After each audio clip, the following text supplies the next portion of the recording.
Bismillahirrahmanirrahim. Assalamualaikum warahmatullahi wabarakatuh. Alhamdulillahirabbil alamin. Wabihi nasta'in wala umurid dunya waddin.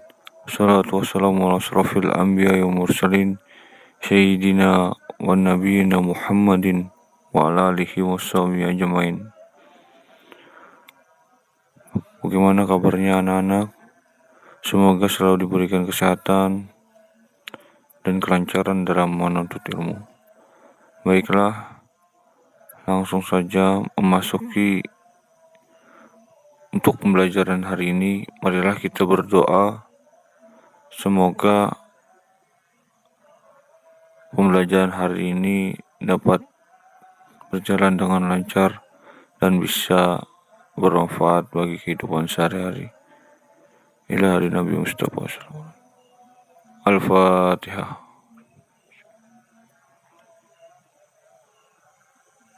Amin. Langsung saja memasuki ke bab pertama, yakni tentang sucikanlah lahir dan batinmu, gapailah cinta Tuhanmu.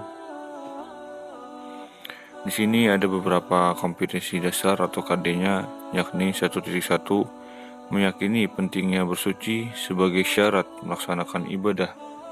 1.2 menghayati nilai-nilai bersuci. 2.1 membiasakan bersuci sebelum melaksanakan ibadah. 3.1 mengidentifikasi macam-macam najis dan tata cara bersucinya. 3.2 mengidentifikasi macam-macam hadas dan tata cara taharah. 4.1 memperagakan bersuci dari najis dan hadas. Taharah di sini terbagi menjadi 3, yakni macam-macam najis dan tata cara bersucinya, macam-macam hadas dan tata cara bersucinya, dan alat bersuci dan macam-macam air. Baiklah, amati gambar berikut. Apa yang Anda pikirkan? A. Pengertian taharah. Taharah berasal dari kata bahasa Arab yang berarti bersih dan bersuci. Sedangkan menurut istilah, ialah suatu kegiatan bersuci dari najis dan hadas, sehingga seseorang diperbolehkan untuk beribadah yang dituntut harus dalam keadaan suci. Kegiatan bersuci dari najis itu meliputi menyucikan badan, pakaian, tempat, dan lingkungan yang menjadi tempat segala aktivitas. Sedangkan bersuci dari hadas dapat dilakukan dengan berwudu, bertayamum, dan mandi. Ada beberapa dalil yang menganjurkan kita untuk bersuci, antara lain Quran Surah Al-Mudaththir, Quran Surah Al-Baqarah, dan hadis riwayat Muslim dan Abu Sa'id Al-Khudri. Bagi seorang muslim yang ingin mengerjakan sholat wajib bersuci terlebih dahulu, baik suci dari hadas maupun najis, karena bersuci merupakan syarat sah untuk mengerjakan sholat. Bersuci dibedakan menjadi 2, yakni bersuci lahiriah dan batiniah. 1. Taharah manawiyah. Taharah manawiyah adalah taharah hati, yaitu menyucikan hati segala perbuatan syirik dan maksiat. 2. Taharah hisyah. Taharah hisyah adalah taharah badan dengan menyucikan diri dari hadas dan najis. Dalam ajaran Islam, taharah hisyah disyariatkan dengan wudu, mandi, atau mengganti keduanya, yaitu tayamum. B. Pengertian najis dan hadas. 1. Najis. Najis berasal dari bahasa Arab yang artinya kotoran, dan menurut istilah adalah suatu benda yang kotor yang mencegah sahnya mengerjakan suatu ibadah yang dituntut harus dalam keadaan suci. Sedangkan kata hadas berasal dari bahasa Arab yang artinya suatu peristiwa, sesuatu yang terjadi, sesuatu yang tidak berlaku. Sedangkan dalam istilah adalah keadaan tidak suci bagi seseorang sehingga menjadikannya tidak sah dalam melakukan ibadah. Segala sesuatu yang berbentuk najis, baik badan, pakaian, maupun tempat dihukumi najis. Najis mengharuskan seseorang untuk membersihkan dan menyucikan agar dapat mendekatkan diri kepada Allah Subhanahu wa Ta'ala. Yang termasuk najis adalah banyak. Berikut beberapa contohnya. Bangkai binatang darat yang berdarah selain mayat manusia. Adapun bangkai binatang laut dan binatang darat yang tidak berdarah ketika hidupnya tidak najis, misalnya ikan dan binatang belalang. 2. Darah haid dan nifas. 3. Kotoran yang keluar dari kubul depan maupun dubur belakang selain mani. 4. Kotoran hewan. 5. Anjing dan babi. 6. Nanah. 7. Semua bagian binatang yang diambil dari tubuhnya ketika hidup, hukumnya seperti bangkai. Macam-macam najis dan tata cara taharahnya. Dalam hukum Islam ada 3 macam najis, yaitu najis mukhaffafah, najis mutawassithah, dan najis mughalazah. A. Najis mukhaffafah, najis ringan, adalah najis yang ringan seperti air seni bayi laki-laki yang belum berumur 2 tahun dan belum makan apapun kecuali air susu ibu. Cara menyucikannya sangat mudah, cukup dengan mempercikan atau mengusap air yang suci pada permukaan yang terkena najis.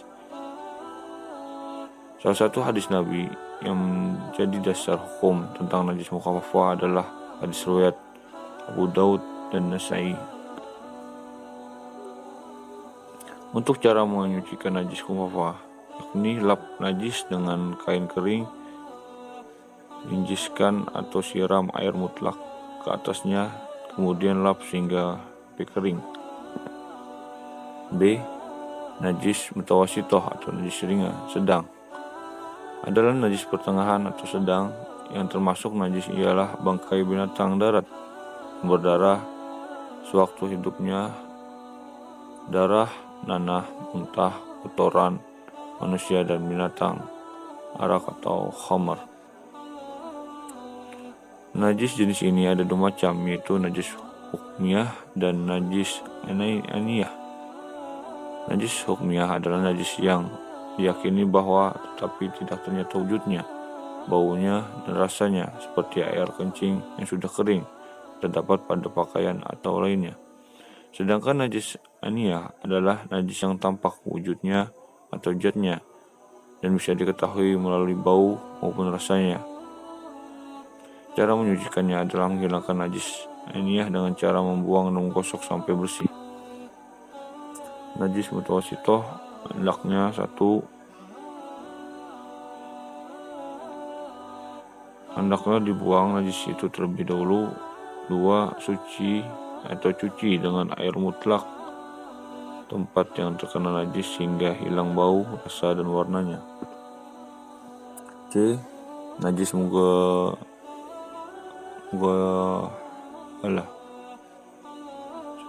najis mughalazah atau najis berat, adalah najis berat. Najis ini bersumber dari anjing dan babi. Cara mencucikannya melalui beberapa tahap, yaitu dengan membasuh air sebanyak 7 kali. Salah satu diantaranya menggunakan air yang dicampur dengan tanah. Nabi Muhammad SAW bersabda, yang artinya sucinya tempat dan peralatan salah seorang kamu. Apabila dijilat anjing, hendaklah disuci 7 kali permulaannya dan 7 kali harus dengan tanah terdebu. Hadis riwayat Muslim dan Abu Hurairah. Di samping itu ada gambar tentang najis mughalazah. Hendaknya dibuang najis itu terlebih dahulu. Yang kedua, tempat yang terkena najis itu dengan disertu atau disiram dengan air campur tanah. 3. Cuci dicuci dengan air mutlak sebanyak 6 kali hingga hilang warna dan bau rasanya. 2. Hadas. Pengertian hadas. Menurut bahasa, hadas berasal dari kata hadasa yang artinya peristiwa. Adapun menurut istilah, hadas adalah keadaan seseorang yang sedang dalam kondisi tidak suci, sehingga menyebabkan ketika akan beribadah harus bersuci terlebih dahulu. Macam-macam hadas dan cara bersucinya. A. Hadas kecil, yaitu keadaan seorang tidak suci, dan supaya ia menjadi suci maka ia harus berwudu, dan apabila tidak ada air maka diganti dengan tayamum.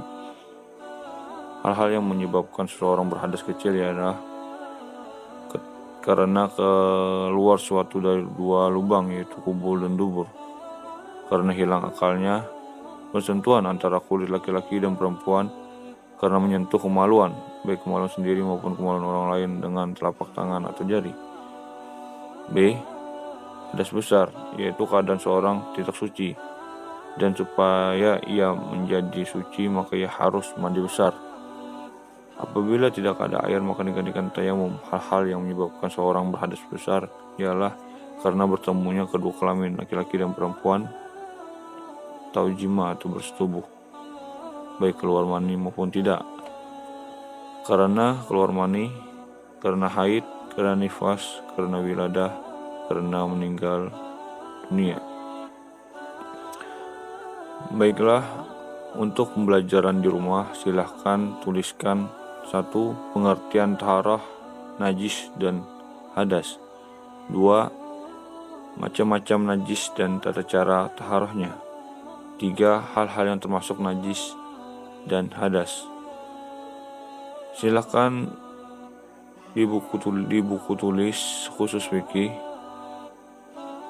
difoto, lalu kirim dan diupload ke e-learning atas pengumpulan tugasnya malam jam 20.00 WIB atau jam 8 malam. Terima kasih. Cukup sekian. Semoga bermanfaat. Assalamualaikum warahmatullahi wabarakatuh.